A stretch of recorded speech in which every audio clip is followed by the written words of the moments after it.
Mais maintenant, Patrick Ramsey, qui est le vice-président du CLICS Laval, veut partager avec nous le parcours du CLICS et ce qu'est l'engagement citoyen, l'engagement social, l'implication citoyenne.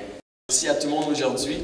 Exactement, comme on vient juste de le mentionner, je suis ici pour vous démontrer comment l'engagement social, en fait, a permis l'émergence du CLICS et aussi l'engagement social est toujours fondamentalement imposé dans la vision du CLICS. Donc, tout a commencé par une initiative qui vient d'une rencontre qui a eu lieu en avril 2015 de quelques familles qui se rendaient à Montréal à la recherche de ressources en immigration, pourtant existantes à Laval.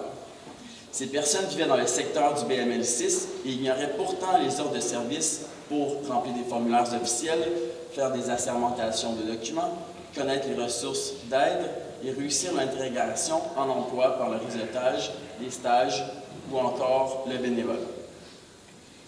Les initiateurs vont alors lancer sur Internet un sondage sur l'opportunité de créer une ressource pour répondre à ce besoin du milieu. Cet exercice a permis de recevoir sous l'égide de l'OHS de Montréal une centaine de réponses et de suggestions sur le forme que devait prendre cette action et les axes prioritaires sur lesquels devaient travailler les personnes impliquées. Aujourd'hui, le CLICS Laval est une organisation indépendante légalement constituée. Donc, à l'issue de la première démarche démocratique, une équipe fut mise en place pour concrétiser les propositions reçues. Ainsi, le 6 juin 2015, lors de la fête de quartier d'Auteuil, le CLICS Laval fut officiellement lancé en présence des personnes du milieu et bien évidemment de nos élus. Donc, l'équipe pilote travaille à la tenue du premier assemblée par la suite, dans lequel est né le conseil d'administration. Elle travaille aussi à la régulisation de l'organisation et le 29 septembre 2015, le Registraire des entreprises du Québec nous attribue enfin notre numéro qui nous est si cher aujourd'hui.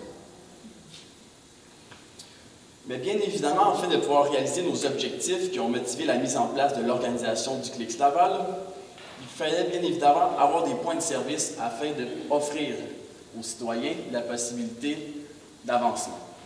Donc, nous avons tout d'abord commencé par une ligne téléphonique, le but étant très simple.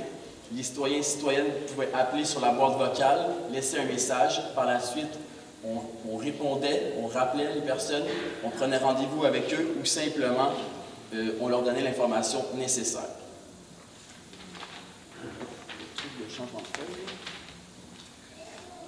À la suite, on a réussi à négocier avec les responsables de la bibliothèque leur connant la possibilité de recevoir les citoyens et citoyennes à l'intérieur de leur bibliothèque. De cette façon-là, on pouvait avoir des rendez-vous sur place, malgré qu'on n'avait pas encore de local concret pour avoir des rencontres avec les citoyens et citoyennes. Donc, on remercie aussi les gens de la bibliothèque pour ça. Ils nous ont été très utiles de juillet 2015 à mars 2016, jusqu'à ce que finalement, le 9 avril 2016, on a finalement ouvert notre point de service avec pignon sur rue au 35-34 boulevard Concorde Est à Laval. Nous sommes toujours d'ailleurs à cet emplacement, donc si vous voulez nous visiter, vous êtes les bienvenus. Bien évidemment, il faut souligner le travail du CLICS s'est accru à plus de 550% du fait de l'arrivée des réfugiés syriens. À l'arrivée du premier ministre Trudeau en octobre 2015, il annonça qu'il allait y avoir plus de 25 000 réfugiés syriens. Au lendemain de cette annonce, le CLICS Laval, dans sa logique proactive, a mis en place un plan d'action initiant la population et ses environs à des engagements sociaux plus soutenus dans l'implication citoyenne de façon dynamique. Cela se manifesta principalement par une base de données à 3 volets qui nous a permis d'avoir une liste de bénévoles pour accompagner les réfugiés dès leur arrivée, une liste de logements disponibles à Laval et dans la région, une liste de personnes ayant des dons à offrir, que ce soit vêtements, meubles, ustensiles de cuisine et électroménager. Donc, le but de tout ça, c'était vraiment de faire activer la population, étant donné que, bien évidemment, et nous sommes toujours très pauvres. L'engagement social a permis, justement, l'émergence du CLICS, mais aussi a permis au CLICS de se soutenir et encore aujourd'hui de se tenir fièrement sur ses 2 pieds. Le CLICS a aussi établi alors des partenariats stratégiques avec d'autres institutions, tant à Laval qu'à Montréal, qui donnent à la jeune organisation des outils efficaces afin d'atteindre ses objectifs. Donc, juste pour vous rappeler un petit peu pour ceux sinon qui ne savent pas à quoi doivent passer à travers les réfugiés, les personnes... je suis trop loin là. OK. Le processus à Laval, comment est-ce que ça marche en fait? Les familles doivent passer par la clinique des réfugiés pour une évaluation. Ensuite, les personnes prises en charge par l'État sont dirigées vers le carrefour d'interculture de Laval. Alors que celles qui sont parrainées par le privé, ce qui constitue près de 80% du nombre global, se retrouvent sans institution d'accompagnement. Ce qui est quand même un grand nombre, là. Donc ça crée vraiment comme un vide. Il y a un pourcentage d'environ 20% des personnes qui sont prises en charge, parce que 80% des autres ont de la difficulté. Et c'est là, en fait, que la clinique des réfugiés a pris contact avec le CLICS pour solliciter notre appui afin d'accompagner la clientèle orpheline. Après notre première année d'activité au regard des résultats obtenus grâce à la conjoncture de plusieurs facteurs, nous avons la conviction que notre mission et notre présence sont plus que pertinentes. Nous travaillons et nous espérons le faire avec votre collaboration à tous. Mais surtout, nous espérons mettre sur pied une collaboration pertinente afin de participer aux défis de notre société, si fière de sa diversité. Merci Patrick. Alors, l'étape suivante, c'est le travail en atelier. Le travail d'atelier, ce n'est pas vraiment de la façon classique. On rappelle que c'est une rencontre citoyenne, ce n'est pas de présentation, c'est l'autogestion, pour sortir des idées fortes. Les idées fortes sur ce que votre expérience dans l'accompagnement des nouveaux arrivants, ou spécifiquement ce qui a été fait lors de l'arrivée massive des familles syriennes. De plus en plus, nous on appelle les néo-lavalois d'origine syrienne. Le mot réfugié est derrière nous. Alors, ma collaboratrice Lilia a organisé des tables sur lesquelles, selon votre intérêt, vous allez aller. Il y a une idée maîtresse qui a été évoquée, vous la prenez, vous choisissez 2 personnes qui vont partager leur vision sur la chose. Et après, on va revenir en plénière pour le partager. Le plus important pour nous, ce n'est pas le grand débat sur les tables.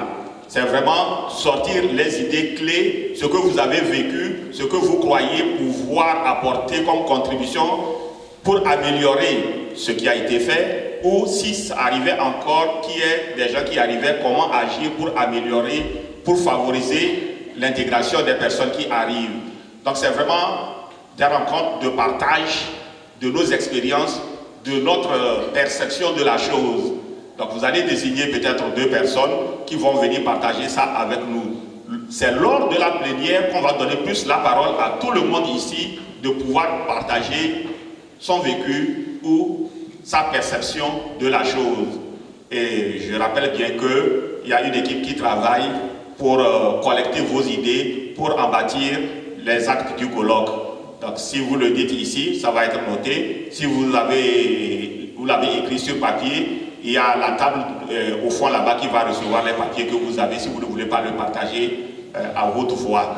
Donc Lilia, tu vas identifier les personnes pour qu'on se lève, pour que les gens se repartissent. Il y a les tables qui sont ici déjà préparées pour que vous alliez selon les indications Oui, mais merci. Bonjour à tous. Pour ceux qui ne me connaissent pas, je m'appelle Lilia, je suis bénévole au CLICS Laval et je m'occupe du volet famille. Je suis la première personne que les familles rencontrent quand ils viennent au CLICS Laval. Concernant les tables, l'idée c'est que la plupart ici c'est des intervenants et indépendamment chacun son champ d'intervention. Vous allez trouver sur chaque table un dossier comme ça. Nous avons 4 volets qui est famille, emploi, personnes âgées, phase post-francisation et jeunesse. Alors, je vous laisse le choix là par rapport à votre métier, dans le champ dans lequel vous activez, de choisir vos tables. J'aimerais seulement que vous ne laissez pas la table des personnes âgées vide. Ça va être difficile j'imagine, mais essayez de vous répartir là un peu équitablement. L'idée c'est que vous allez discuter entre vous êtes de différents domaines, de différents secteurs ici, et puis Dans chaque groupe, vous avez 30 minutes là pour discuter entre vous, élaborer vos idées. Vous allez trouver stylo, feuille pour prendre des notes. Et à la fin des 30 minutes, vous choisissez une ou deux personnes qui va exprimer devant le reste des invités, des présents ici, les idées que vous avez exprimées. J'inviterai à la fin des 30 minutes que les personnes qui ont été choisies viennent s'installer sur les premières chaises. Comme ça, on pourra mieux les identifier visuellement. Ils sont craintifs. Je sais, moi j'ai fait, on fait du porte-à-porte et les gens, non, ils ne veulent pas ouvrir la porte parce que sont craintifs. Je les comprends, ils ne savent pas même nous, qui sommes habitués, ça cogne à la porte, c'est qui? On est là, j'attends personne. Alors imaginez ceux qui viennent d'arriver et qui ne connaissent pas. Alors ça, là, j'avais trouvé ça juste. Le groupe famille. Non, deuxième fois. OK. Juste peut-être, dans le fond, je comprends pas là, mais famille.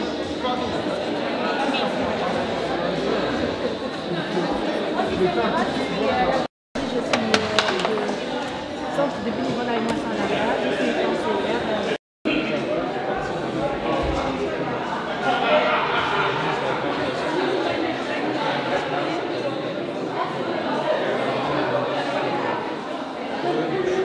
Groupe emploi.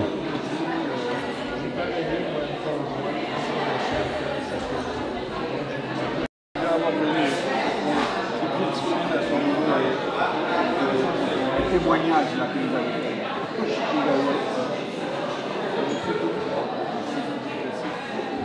Pour moi, ça fait plaisir. Je suis bénévole au Christ Laval et je suis bénévole au Festival de service à l'État.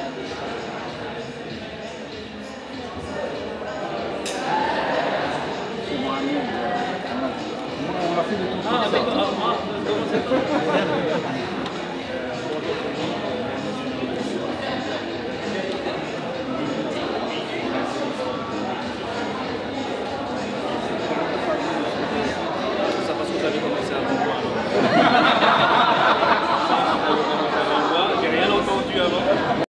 Ouvrir des bons locaux, vous savez sûrement que les écoles de Laval débordent, donc c'était tout un affaire.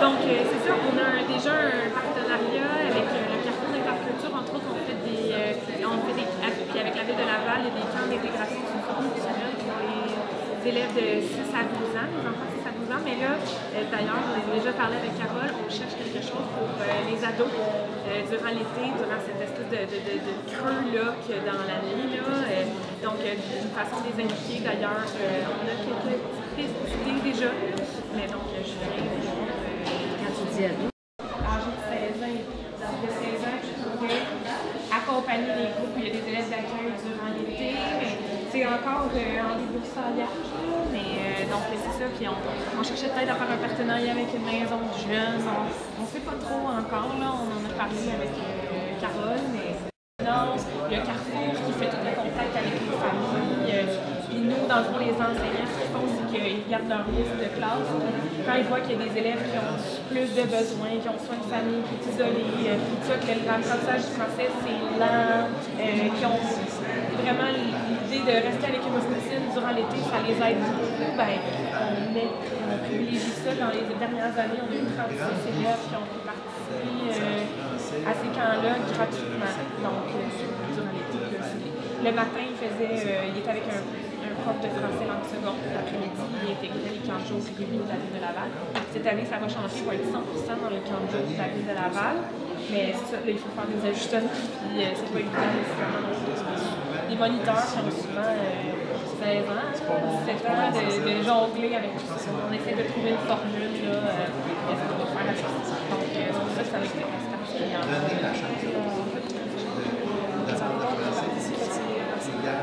C'est des élèves, les camps d'intégration socio-culturelle pour les 6-12, c'est des élèves qui sont dans les classes d'accueil. Absolument. Donc, c'est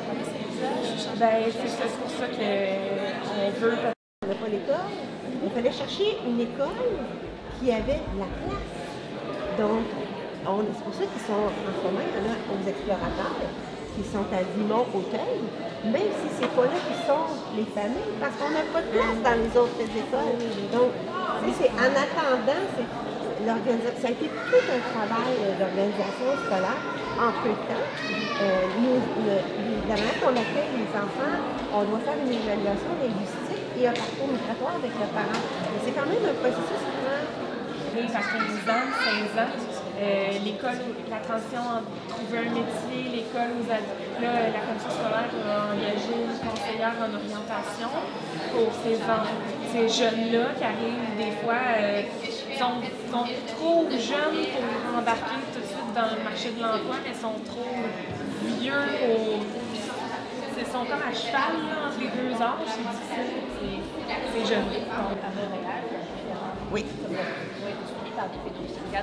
Oui, on a l'équipe SASAF à la commission scolaire, là, qui, comme je dis, je répète plus non, soutien à la service d'accueil, soutien à l'apprentissage du français. C'est une équipe et on est, je pense qu'on est 15 dans l'équipe. On a 3 psychoéducateurs, une psychologue, on est 3 conseillères pédagogiques, on est des agents de développement.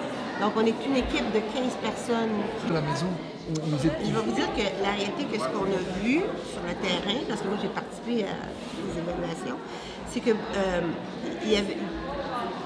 c'est tous des parcours différents, mais il y avait surtout les enfants qui ont été accueillis par l'école, l'église syriaque. Beaucoup de ces enfants-là avaient déjà quitté depuis 2 ans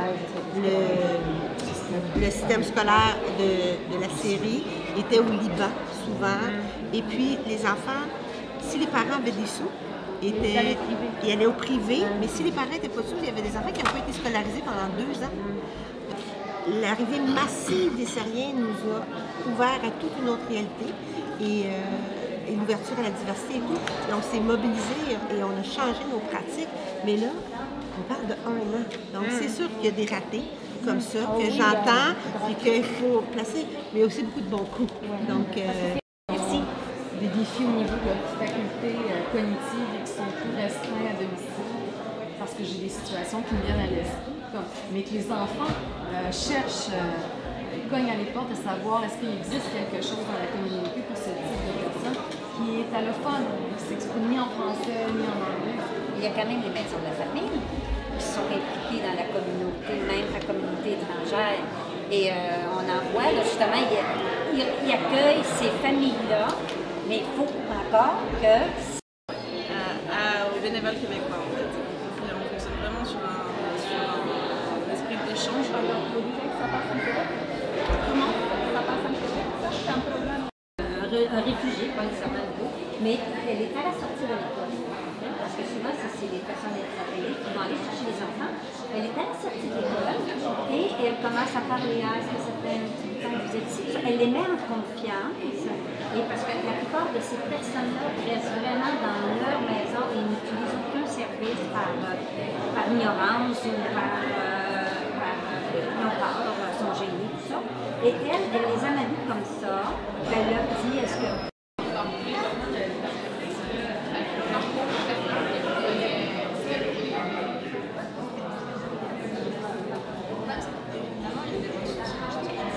C'est pas juste parce qu'ils n'ont pas été à l'école, parce qu'on a des difficultés d'apprentissage, donc on essaie de trouver une voie là, pour ça. Dans ce sens, est-ce qu'ils sont analphabètes ou non? On n'essaie pas de ça. Il y en a que oui, là. Il y en a qui n'ont jamais tenu un crayon dans leur vie depuis 15 ans. Donc, il y en a, c'est plus des femmes, c'est plus des femmes ou des hommes? On travaille et les bénévoles pour les mettre en contact, pour mettre ça en place pour la public aussi. Ça n'a pas trop rapport avec la même chose avec les conflits, mais quand on parle de francisation aussi, dans les problèmes qui affectent encore, c'est les femmes monoparentales, où est-ce que c'est très très difficile d'être francisé. Les gens, admettons, ils vont arriver ici, un séparation. C'est la fin de l'atelier, nous vient de venir dans la salle, s'il vous plaît. Mais bref, c'est pas facile, disons, de se faire franciser.